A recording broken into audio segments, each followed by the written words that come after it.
Cette amérindienne brésilienne a parcouru un long chemin pour faire entendre sa voix en Europe.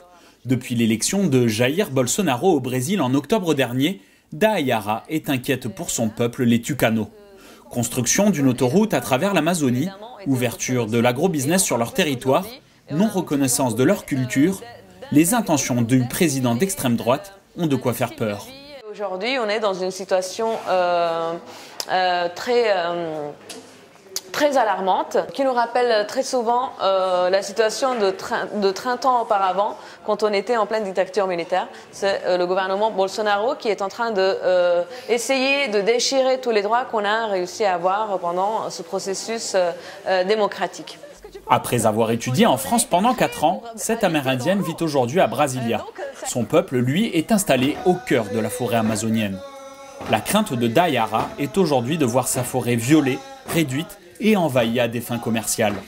Les territoires autochtones sont aussi les territoires qui préservent la plupart, une bonne partie de l'Amazonie brésilienne et une bonne partie des aires protégées, de nature protégée autour du monde. Donc ils concentrent beaucoup de biodiversité en plus de la diversité culturelle, et c'est des choses qui sont très directement associées. C'est justement la culture des peuples autochtones qui protège la biodiversité qui est dans nos territoires. Donc on se considère la même famille, on est alliés et on lutte pour notre survie. We cannot hurt our mother. Our land is our only home, is our only ship. En plus d'animer des conférences, Dayara est venue en Europe pour militer, comme au Portugal, en Suisse, en Hollande ou encore à Londres lors de la manifestation pacifique d'Extinction Rébellion. Pour protéger la nature, on est co-responsable. On est co-responsable aussi par les dégâts qui sont causés. Et c'est quand même des grandes banques et des grandes entreprises européennes qui investissent le plus sur le déboisement, la pollution, la contamination des terres autochtones au Brésil, et aussi qui gèrent aussi une série de violences contre nos peuples. Dayara expose quelques-unes de ses créations pour sensibiliser à la fragilité d'une nature luxuriante menacée. Là, c'est un dessin du hara, qui est un oiseau très respecté, enfin très considéré par la plupart de nos peuples. C'est celui qui a ses ailes, ses plumes, et il est considéré par certains peuples comme un oiseau qui porte un message et qui porte la couleur avec son chant qui est très fort dans la forêt.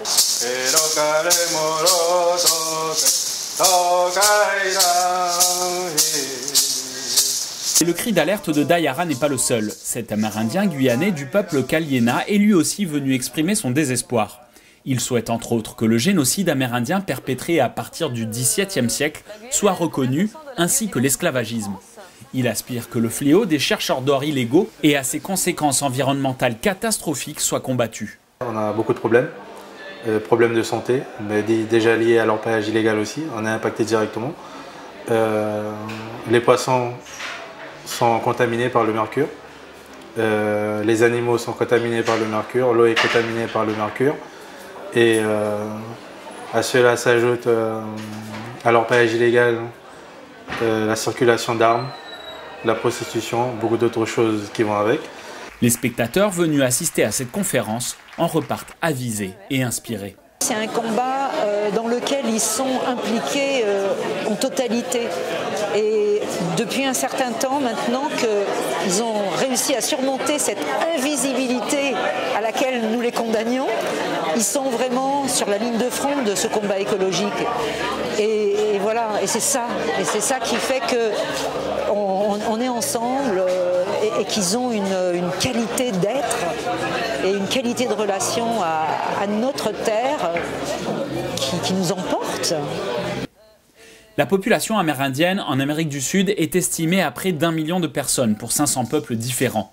En France, sur le territoire guyanais, entre 10 000 et 15 000 Amérindiens attendent toujours d'être reconnus comme peuple premier de la Guyane.